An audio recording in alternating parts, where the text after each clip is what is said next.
Vamos falar então um pouco sobre o Álvares e o quê? Marçal. Marçal. Que, tipo, a gente tava conversando um pouco aqui antes de começar, você me explicou que é uma empresa de consultoria, é isso? Isso. Me explica um pouco o que é esse rolê, por que tu foi contratado, o que tu fazia lá? Então tá. Álvares e Marçal é uma empresa de consultoria internacional. A sede dela, na verdade, é nos Estados Unidos. Ela tem mais de 5 mil empregados no mundo, tem no Japão, tem na Europa. É como se fosse essas empresas como Ernst Young, Deloitte, faz consultoria, auditoria. A diferença é que a Álvares e Marçal não faz exatamente auditoria, mas é uma empresa que tem um puta nome. Tá? Pra você ter uma ideia, ela foi a empresa que cuidou daquele Lehman Brothers. Quando deu a crise tá? lá. Quando deu a quebra. Tá? Então ela foi nomeada administradora da falência do Lehman Brothers nos Estados Unidos. Entendi. Então é uma empresa multiconhecida nos Estados Unidos. E o que aconteceu? Eu tive esse trabalho como juiz, que ganha reputação internacional. A Lava Jato era reconhecida no mundo inteiro como um marco no combate à corrupção. Gerou uma onda de anticorrupção no mundo inteiro. Depois eu até tenho umas histórias que eu posso contar que são interessantes. Legal. Tá? Fui para o Ministério da Justiça. Tive meu trabalho lá sabotado pelo presidente. Depois a gente também pode falar disso. Tá? Saí e fui procurado. Não foi por uma empresa, foram por várias. E me ofereceram uma proposta de trabalhar numa área que eu acredito que eu sei fazer. Eu estava até falando para você antes, né? Hoje em dia, quando acontece um incidente de corrupção numa empresa lá nos Estados Unidos, o que eles fazem? Ao invés de ficar esperando a polícia, o FBI, eles fazem o que eles chamam de uma investigação corporativa interna. Ou seja, a própria empresa apura os fatos, verifica lá o que tem, tá? E ela procura as autoridades para dizer, aconteceu isso, isso e isso. Nós queremos aqui revelar e fazer um acordo. Por que eles fazem isso? Porque eles querem diminuir as consequências legais. Multa, evitar eventualmente uma prisão, eles querem colaborar. Isso é um processo que não tem no Brasil, tem? É muito pouco, a gente não tem essa tradição. Tá. Isso também começou a evoluir nos Estados Unidos daquele caso Enron. Lembra aquele caso Enron? Foi uma fraude gigantesca. Eu tô por fora desse caso. A Enron era uma grande empresa, uma das maiores empresas do mundo, tá? E teve uma quebra dela, ela fraudou um monte de gente que investia nela no mercado de ações, falsificou balanço e tudo isso. Tem até um filme que é legal, vale a pena vocês verem. É um documentário, mas é um documentário legal, tá? Tem muito documentário legal. Chama Os Mais Espertos da Sala. E ela quebrou prejuízo para muita gente e tal. E a partir desse caso de fraude nos Estados Unidos, eles começaram a mudar um pouco o padrão do comportamento das empresas. Então, hoje é muito comum a empresa, quando tem um problema, ela faz a investigação e ela mesmo realiza a informação. Então, eu fui contratado pela Álvares Marçal, tá? Que não é um escritório de advocacia, aliás, é uma empresa de consultoria, para fazer esse trabalho, investigação corporativa interna. A gente também fazia lá sistemas anticorrupção dentro da empresa, para evitar que aconteça um caso de suborno na empresa. Daí você tem uma série de mecanismos de controle. Não só a corrupção, mas, por exemplo, assédio sexual. Você tem um sistema de compliance lá dentro que você evita esse tipo de coisa. Tá? Então, era para fazer isso. No fundo, era, de certa maneira, para continuar no setor privado, fazendo o que eu estava fazendo como juiz. Fazer a coisa certa. Né? Ensinar e fazer as pessoas, não é para roubar, é para fazer a coisa certa. Me contrataram, eu fui lá para os Estados Unidos, fui trabalhar lá nos Estados Unidos, tá? E eu recebia da empresa, a empresa tem diversos ramos. Um dos ramos dessa empresa, que não é o ramo que eu trabalhava, é o ramo que eles chamam de recuperação judicial, que é de falência e recuperação judicial. Daí a empresa no Brasil, veja, eu estou lá nos Estados Unidos, a empresa no Brasil, ela é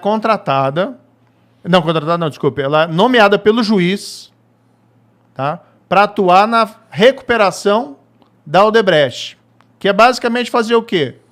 O juiz nomeia uma terceira empresa para fazer com que ela administre a empresa, não tudo, mas para administrar os pagamentos aos credores. Porque ela tinha muita dívida, ela teve dificuldade, ela tinha muita dívida, aí o juiz nomeia alguém como se fosse um síndico de falência.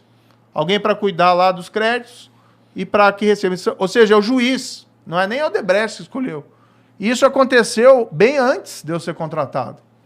Tá? Então, eu não trabalhei para a Odebrecht. Meu contrato proibia que eu trabalhasse para qualquer empresa, prestasse serviço para qualquer empresa envolvido na Lava Jato. Eu que pedi isso. Legal. E eu recebia por um CNPJ diferente do CNPJ do ramo da empresa que recebia esses pagamentos lá pela recuperação judicial. Então o pessoal mistura umas coisas malucas. É que eles usam isso, né? Porque, tipo, o Moro saiu do governo e foi trabalhar na empresa que hoje presta serviço para a empresa que o Moro pôs na cadeia, entendeu? Tipo, a manchete tá meio que pronta aí, eles vão usar isso contra você mesmo que não seja verdade. Mas é mentira, né? Quem recebeu pelo Odebrecht? Quem prestou serviço pelo Odebrecht foi o Lula. Isso está lá nos autos comprovado. Né? O Lula recebeu pelo Odebrecht. Teve muito político que recebeu suborno pelo Odebrecht. Né? Tem aquela lista famosa dos codinomes. Uhum. Tem um monte de coisa lá. O Amigo, né? O Cerrado. Tem até um Justiça lá, mas não tem nada a ver comigo. É uma outra pessoa que foi identificada. E aí o pessoal quer retaliar. E além disso, eles querem o quê? Eles não querem ter uma nova Lava Jato. Isso é muito claro. Ninguém quer ter uma nova Lava Jato do mundo político. O problema, na minha visão, com a Lava Jato e por que eles estão querendo acabar com ela de toda forma, é que você começou a puxar um fio na Lava Jato que ele nunca mais vai terminar. Você vai puxar e só vai terminar quando todo mundo que estiver no poder estiver envolvido de alguma forma nesse fio. Porque eu acho que o sistema está corrompido de um jeito que é poucos que se salvam, entendeu? E aí, se você tem um sistema totalmente controlado por gente corrupta, e aí você tem um sistema que, se puxar o fio, ele vai acabar com todo mundo, você tem um cenário perfeito para eles se unirem contra você. Fazer um grande pacto nacional. Contra... Foi o que aconteceu, né? Você tem o Centrão hoje, que é aquele grupo de políticos fisiológicos. Você tem o PT. E você tem, né, infelizmente, muita gente ligada ali ao presidente Bolsonaro fazendo isso também. Ou seja, você tem um pacto para evitar que volte o combate à corrupção. E você quer mandar um recado. Você quer dizer para aquele procurador lá, olha, se você for me investigar, você vai sofrer as consequências. Agora, eu sempre digo o seguinte, eu não tenho medo de cara feia, não. Querem fazer qualquer investigação, eu tenho absoluta tranquilidade do que eu fiz na minha carreira como juiz por 22 anos. Tá? Eu tenho absoluta tranquilidade do que eu fiz na minha vida como ministro lá, nunca fiz nada errado. Tá? E tenho absoluta tranquilidade que eu fiz o setor privado. Tá? Fui trabalhar honestamente, por quê? Não enriqueci no serviço público. Fui trabalhar, precisava ganhar dinheiro. Claro. E aí recebia pagamento de um serviço que eu prestava.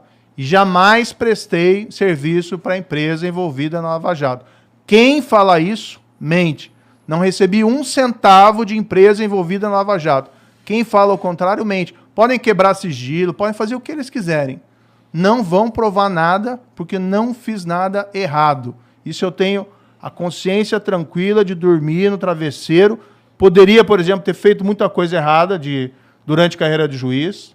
Poderia lá ter sido corrompido no Lava Jato. Poderia, durante ministro, lá ter fechado os olhos para as coisas erradas que o Bolsonaro fez, né, para as rachadinhas, para a tentativa de interferência na Polícia Federal. Podia estar lá no governo, tranquilo com o ministro. Ministro da Justiça. Pô, grande porcaria. Eu prefiro ter minha consciência tranquila. E não tem ninguém aqui, né, desculpe, aqui não, mas não tem ninguém desse povo, tá, que está agora falando um monte de bobagem contra mim, que tem um mínimo de dignidade e de autoridade para falar isso. Gente que recebeu suborno da Odebrecht, suspeito de receber suborno da Odebrecht, falando que eu tenha feito coisa errada. Não fiz nada. Quem fez foi eles e a vergonha está neles.